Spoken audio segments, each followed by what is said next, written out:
talk about the bioprocess development, a slightly different topic, but I feel that I'm on the right platform to discuss this. Since we know that almost all the therapies, including the allopathy, Ayurveda, Unani, homeopathy, every pathy, you take any pathy, the plant-based drugs are present. Yesterday, Dr. Prakash has already mentioned that in US, it is in almost $30 to $40 billion herbal drugs are being used as a complementary and alternative medicine. So beside allopathy, the moment we say that we are using something for therapeutic use, we say it is a complementary or alternative medicine. And it covers our Ayurveda, Unani, as well as the homeopathy. And report says that, yeah, it is a very big business. And I think though I am from the academia, I know that I'm in front of all the pharma industry, the people who are regulating the pharma industry, and therefore I have specially chosen this topic. But it is a big business, and it is predicted that it will touch almost 100 billions in next few years. And if you see the Indian scenario, it is less than 1 billion, and if you see the export, it is negligible. The reason is that we are still exporting more than 80% as crude drug without any processing. Okay, it is not the topic of discussion right now, but even then, if you see the money put by the government, we have a Department of Ayush under the Family Health and Family Welfare, where government is sponsoring a lot of research. It is supporting the medical colleges for Ayurveda as well as homeopathy. Same time, NIH has also given a recognition. It has set up a National Center for Complementary and Alternative Medicine. On this background, when I landed in Hyderabad for this conference, this news was in flash. 2611 heroes denied benefit, cost of treatment not being reimbursed. Reason was given that Ayurvedic treatment not reimbursed. When our government is putting so much money, establish new department, having more than 100 Ayurveda and homeopathy colleges, doctors, thousands and thousands of doctors are there, this therapy is not recognized. Not a single insurance company entertain complementary and alternative medicine. Okay. On this background, I am just proceeding. The reason behind that. What are the problem with this? Usually these drugs are raw material or plant extracts. Chemical ingredients are not defined. Chemical composition vary from batch to batch. Chemical composition vary from producer to producer. And as yesterday it was mentioned, it may be contaminated by pesticide and it may be toxic, whatever. If you see this type of medicinal plants, you will find that 66% cases, plant roots are the principal material. 90% plant species used by industry are collected from the wild. And 70% of the plant involved destructive harvesting. I'm just requesting to keep these figures in mind. And we get something like this when we see the Ayurvedic drugs, where it is said like it is having the ashwagandha roots or ginger rhizome. They are not mentioning exactly what are the chemical components. These are some basic things which are, I think, very mandatory for consider anything as a drug. Okay. As I said that there are several factors. These factors are the chemical composition or presence or absence of any particular compound in the so-called these drugs depend upon the climate, the soil, season, in which season it has been harvested, what is the rhizosphere, how is the rhizospheric organism interacting with the plants, physiological age, harvesting and storage of this type of materials. And you will find that usually these are the secondary metabolites. These are not primary metabolites. And usually they are not required for the growth of the plants. But they serve as a pollination attractant, environmental adaptation or protection. It means they are not, these compounds are not required for the plant for its normal growth.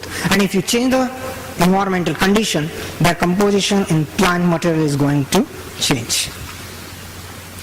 And therefore, even if we say, whatever we discuss, it is very difficult to fulfill the norms prescribed by your pharmaceutical regulators.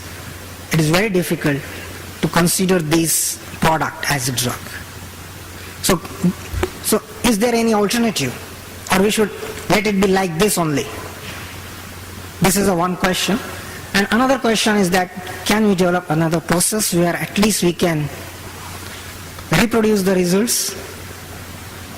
Can we get a particular compound in every batch in an exact amount?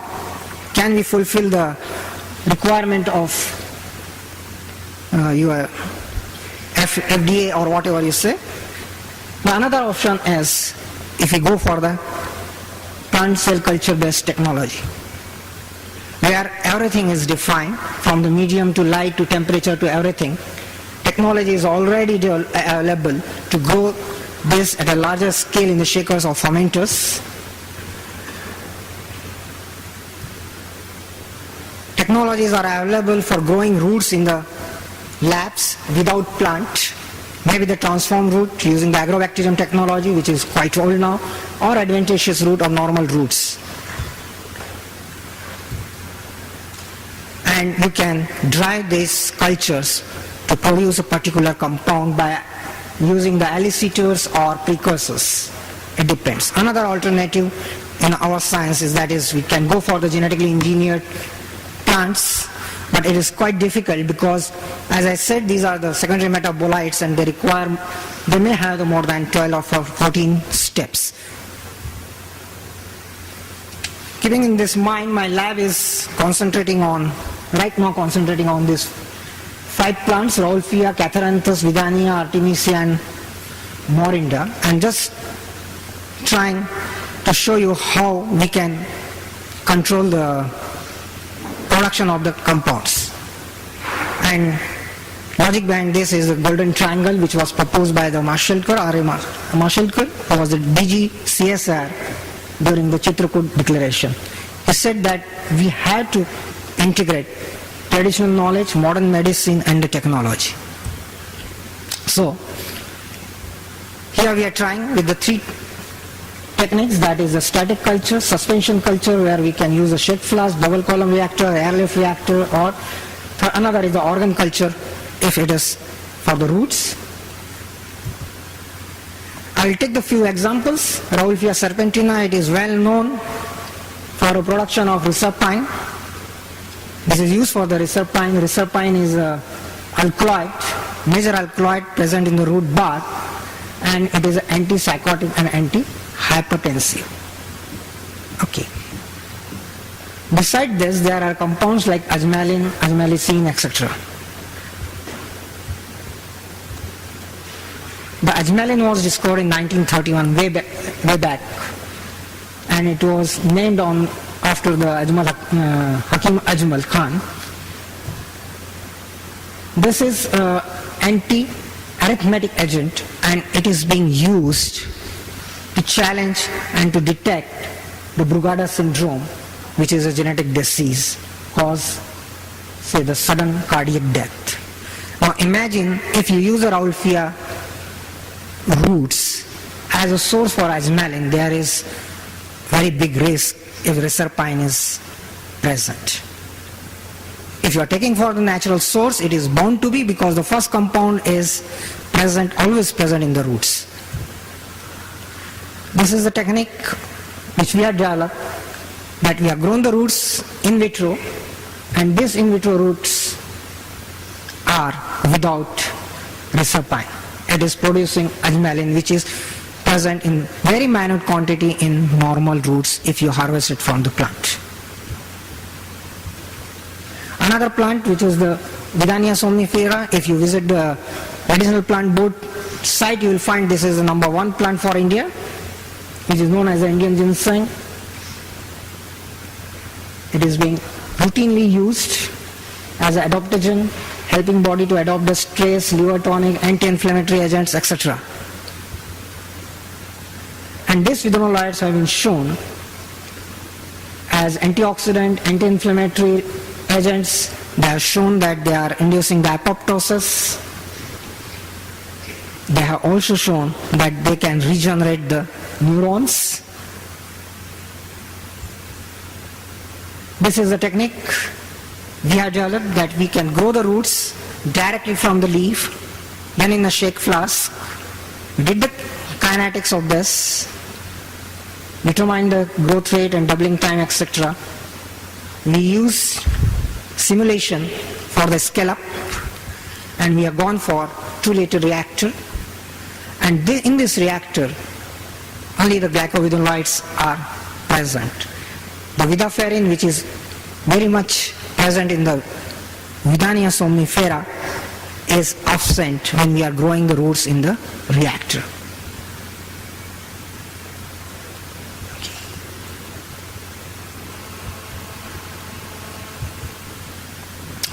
We can force these roots to produce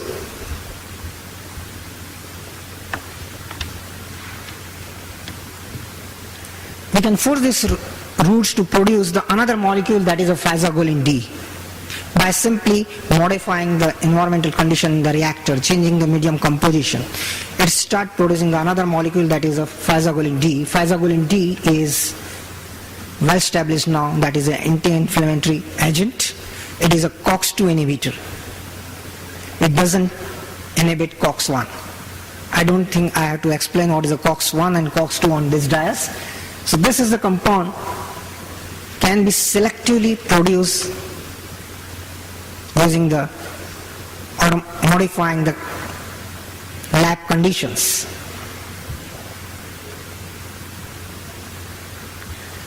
Further, we can force these roots to produce another molecule which is quite famous for Wadegaonkar, that is a vidaferin A, which is having the anti-cancer property,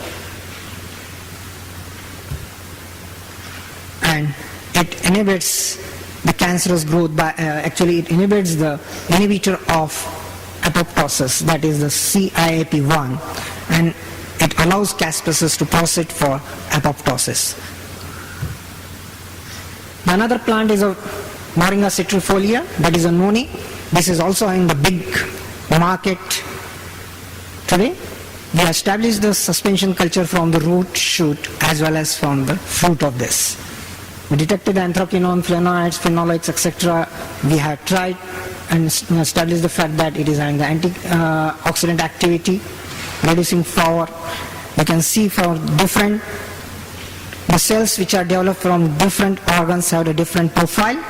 So tissue specific expression of these anthraquinones, flavonoids, phenolics, it is possible under controlled conditions.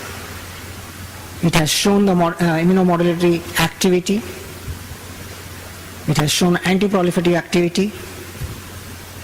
And since when you are using a suspension culture, it is just almost similar to using a bacterial culture. You can very easily scale up to any extent. Here we have gone up to 20 liter, and under the control condition we can produce these compounds.